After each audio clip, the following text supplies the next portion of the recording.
ಇನ್ನು ಕಾಂಗ್ರೆಸ್ನ ಅತೃಪ್ತ ಶಾಸಕ ರಮೇಶ್ ಜಾರಕಿಹೊಳಿಯಿಂದ ಇಂದು ಮಹತ್ವದ ಸಭೆಯನ್ನ ಕರೆಯಲಾಗಿದೆ. ಕಾರ್ಯಕರ್ತರು ಹಾಗೂ ಬೆಂಬಲಿಗರ ಸಭೆಯನ್ನ ಇವತ್ತು ಕರೆದಿದ್ದಾರೆ. ಆ ಮೂಲಕ ರಮೇಶ್ ಜಾರಕಿಹೊಳಿ ಅವರ ನಡೆ ಏನು ಅನ್ನೋದು ಈಗ ಒಂದು ರೀತಿಯಾಗಿ ಚುನಾವಣೆ ಹತ್ತಿರ ಬರ್ತಿರ್ಬೇಕಾದ್ರೆ ಏನು ಅನ್ನೋದು ಈಗ ಪ್ರಶ್ನಾರ್ಥಕವಾಗಿದೆ. ಇವತ್ತು ಕಾರ್ಯಕರ್ತರು ಹಾಗೂ ಬೆಂಬಲಿಗರ ಸಭೆಯನ್ನ ರಮೇಶ್ ಜಾರಕಿಹೊಳಿ ಕರೆದಿದ್ದಾರೆ. ರಮೇಶ್ ಬಿಜೆಪಿಗೆ ಸೇರ್ಪಡೆಯಾಗಲಿದ್ದಾರೆ ಅನ್ನೋ ಮಾತುಗಳ ಮಧ್ಯೆ ಇವತ್ತಿನ ಸಭೆ ತೀವ್ರ ಕುತೂಹಲ ಮೂಡಿಸ್ತಾ ಇದೆ. ಬೆಂಬಲಿಗರ ಅಭಿಪ್ರಾಯವನ್ನು ಪಡೆದು ಮುಂದಿನ ನಿರ್ಧಾರವನ್ನು ಪ್ರಕಟಿಸುವಂತ ಸಾಧ್ಯತೆ ಕೂಡ ಇದೆ ಅನ್ನೋದು. ಬಿಜೆಪಿ ಸೇರ್ಪಡೆ ಆಗ್ತಾರಾ ಅಥವಾ ಪ್ರಚಾರಕ್ಕೂ ಕೂಡ ಎಲ್ಲೂ ಕೂಡ ಅಷ್ಟಾಗಿ ಅವರು ಕಾಣಿಸ್ಕೊಂಡಿಲ್ಲ. ಈ ಪ್ರಚಾರವನ್ನು ಮಾಡಬೇಕಾ ಅಥವಾ ತಟಸ್ಥರಾಗಿರಬೇಕಾ, ಕಾಂಗ್ರೆಸ್ ಪರ ಪ್ರಚಾರ ಮಾಡಬೇಕಾ ಅಥವಾ ಬಿಜೆಪಿಯ ಒಂದು ಸೇರ್ಪಡೆ ವಿಚಾರದಲ್ಲಿ ಏನು ಮಾಡಬೇಕು, ಇದರ ಬಗ್ಗೆ ಇವತ್ತು ಮಾತುಕತೆ ಮಾಡುವಂಥ ಒಂದು ಚಾನ್ಸಸ್ ಇದೆ ಇವತ್ತಿನ ಸಭೆಯಲ್ಲಿ. ಹಾಗಾಗಿ ಇವತ್ತು ಬೆಂಬಲಿಗರನ್ನ, ಸ್ಥಳೀಯ ಕಾರ್ಯಕರ್ತರನ್ನ, ಸ್ಥಳೀಯ ನಾಯಕರನ್ನ ಈಗ ಕರೆದಿರೋದು. ಬಿಜೆಪಿ ಸೇರ್ಪಡೆಯ ಕುರಿತು ಒಂದಷ್ಟು ಗುಮಾನಿಗಳಿದ್ದಾವೆ. ಹಾಗಾಗಿ ಇದರ ಬಗ್ಗೆ ಅಭಿಪ್ರಾಯ ಸಂಗ್ರಹ ಮಾಡುವಂಥ ಚಾನ್ಸಸ್ ಇದೆ.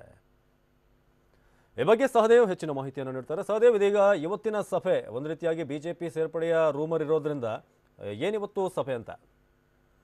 ಅವಿನಾಶ್, ಏನು ಅತೃಪ್ತ ಶಾಸಕರಂತೇಳಿ ಗುರುತಿಸಿಕೊಂಡಿರುವಂತಹ ಒಂದು ಕಾಂಗ್ರೆಸ್ನ ಗೋಕಾಕ್ನ ಶಾಸಕ ರಮೇಶ್ ಜಾರಕಿಹೊಳಿ ಅವರು ಇವತ್ತು ತಮ್ಮ ಒಂದು ಸ್ವಕ್ಷೇತ್ರ ಗೋಕಾಕ್ನಲ್ಲಿ ಸಭೆಯನ್ನ ನಡೆಸ್ತಾ ಇರುವಂತದ್ದು. ಮುಖ್ಯವಾಗಿ ಅವರ ಆಪ್ತರಾಗಿರ್ಬೋದು ಮತ್ತು ಬೆಂಬಲಿಗರಾಗಿರ್ಬೋದು, ಅವರಿಗಷ್ಟೇ ತಮ್ಮ ಮನೆಯಲ್ಲೇ ಒಂದು ಸಭೆಯನ್ನ ಆ ಒಂದು ಅಭಿಪ್ರಾಯಗಳನ್ನ ಪಡೆದುಕೊಳ್ಳಿದ್ದಾರೆ ಎಂಬ ಸದ್ಯದ ಮಾಹಿತಿ ಸಿಗ್ತಾ ಇರುವಂತದ್ದು. ಈ ಒಂದು ಸಭೆ ಇವತ್ತು ಮಹತ್ವ ಪಡೆದುಕೊಳ್ಳಲು ಇನ್ನೊಂದು ಕಾರಣ ಏನಂತಂದ್ರೆ, ಈ ಹಿಂದಿನಿಂದಲೂ ಕೂಡ ಅವರು ಬಿಜೆಪಿ ಸೇರ್ತಾರೆ ಅನ್ನೋ ಒಂದು ಗುಮಾನಿ ಇತ್ತು. ಅದಕ್ಕೂ ಕೂಡ ಇವತ್ತು ಎಲ್ಲೋ ಒಂದು ಕಡೆ ಆ ವಿಷಯ ಕೂಡ ಚರ್ಚೆ ಆಗುವಂತಹ ಸಾಧ್ಯತೆ ಇದೆ ಅನ್ನುವಂತಹ ಒಂದು ಮಾತುಗಳು ಕೇಳಿ ಬರ್ತಾ ಇದಾವೆ. ಅದಷ್ಟೇ ಅಲ್ಲದೆ ಮುಂದಿನ ನಿರ್ಣಯಗಳನ್ನು ಕೂಡ ರಮೇಶ್ ಜಾರಕಿಹೊಳಿ ಅವರು ಇವತ್ತು ಅವರ ಆಪ್ತರೊಂದಿಗೆ ಚರ್ಚೆ ಮಾಡಿ ತೆಗೆದುಕೊಳ್ಳುವಂತಹ ಎಲ್ಲಾ ಸಾಧ್ಯತೆಗಳು ಇರುವಂತದ್ದು. ಅಷ್ಟೇ ಅಲ್ಲದೆ ಈಗ ಸದ್ಯ ನಡೀತಾ ಇರುವಂತಹ ಒಂದು ಲೋಕಸಭಾ ಚುನಾವಣೆಯ ಸಂಬಂಧಪಟ್ಟಂತೆ ಬೆಳಗಾವಿಯಲ್ಲಾಗಿರ್ಬೋದು ಮತ್ತು ಚಿಕ್ಕೋಡಿ ಕ್ಷೇತ್ರದಲ್ಲಾಗಿರ್ಬೋದು ಯಾವ ರೀತಿಯಾಗಿ ಪ್ರಚಾರ ಮಾಡಬೇಕು ಮತ್ತು ಯಾರ ಪರವಾಗಿ ಪ್ರಚಾರ ಮಾಡ್ಬೇಕೆನ್ನುವಂತಹ ಒಂದು ಗೊಂದಲದಲ್ಲಿ ರಮೇಶ್ ಜಾರಕಿಹೊಳಿ ಅವರ ಬೆಂಬಲಿಗರಿದ್ರು.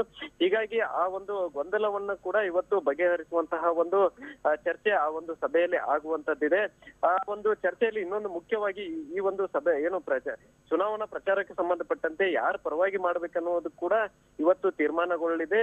ಮುಂದಿನ ರಾಜಕೀಯ ನಡೆಯನ್ನು ಕೂಡ ಇವತ್ತು ಬಹುತೇಕ ರಮೇಶ್ ಜಾರಕಿಹೊಳಿ ಅವರು ತಿಳಿಸುವಂತಹ ಒಂದು ಅಂದ್ರೆ ಅವರ ಏನು ಬೆಂಬಲಿಗರು ಮತ್ತು ಆಪ್ತರ ಜೊತೆಗೆ ಏನು ಚರ್ಚೆ ಮಾಡಿಕೊಂಡು ತೀರ್ಮಾನ ತೆಗೆದುಕೊಳ್ಳುವಂತಹ ನಿಟ್ಟಿನಲ್ಲಿ ಈ ಒಂದು ಸಭೆಯನ್ನ ಕರೆದಿದ್ದಾರೆ. ಸಿಗ್ತಾ ಇರುವಂತದ್ದು. ಅವಿನಾಶ್, ಧನ್ಯವಾದ ಸಹದೇವ್.